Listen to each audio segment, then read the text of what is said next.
We're standing in what will eventually be, Liz, the main lobby of Alice Tully Hall. And I say eventually, it's just a matter of days. In the past, this had a kind of subterranean flavor to it. Now we can actually look clear across the street to the other half of the Lincoln Center campus. What does that do for, do you get involved in the psychology of an audience as it moves through a space when you're thinking about what you will do with that space? Absolutely.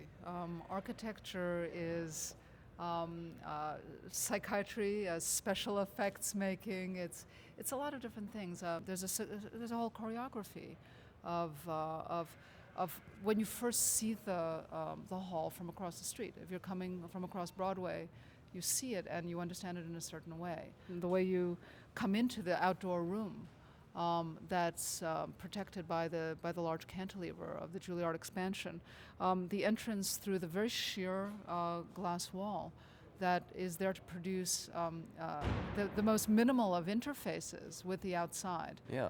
Now, as we walk into the main lobby where people will enter having passed through the box office, it's got an atrium quality because on both the east side and the south side you have an entire wall of windows. Is this reflective of a new kind of thinking in architecture since the 50 years when those granite walls went up, the original walls of Lincoln Center? Yeah, this is very much a different socio-political time, and where Lincoln Center was originally built very defensively and for car culture. The very first act here was taking that away, bringing all the circulation down to the street, and actually reintegrating these buildings in this campus with the city, which was largely cut off before. And that's what made Lincoln Center into this, what was perceived as a very elitist place, because there was no integration. Everything that we've done is about breaking down the walls, eroding those edges, making them transparent visually, physically, making many more entrances, widening them, bringing electronics out, and making much more of a kind of discussion between one side and the other. Have there been any sort of major developments in architectural technology that have been employed either in the hall or here in the lobby?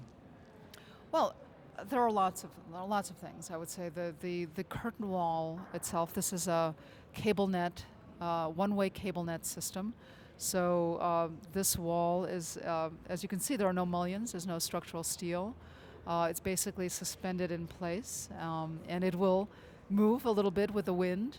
But we're able to get very, very large panes of glass that give us this kind of much more democratic kind of quality. So these aspirations are met really with building technologies. And there are all the performance equipment and everything is at the push of a button inside the hall to really facilitate the quick transformation of even the stage, the depth of the stage. There's an extra stage lift. At the push of the button you can get expand the stage, change the acoustic properties by lowering the banners, by turning those walls 180 degrees.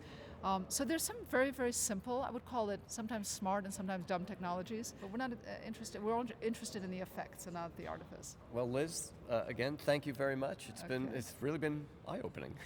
Thank you.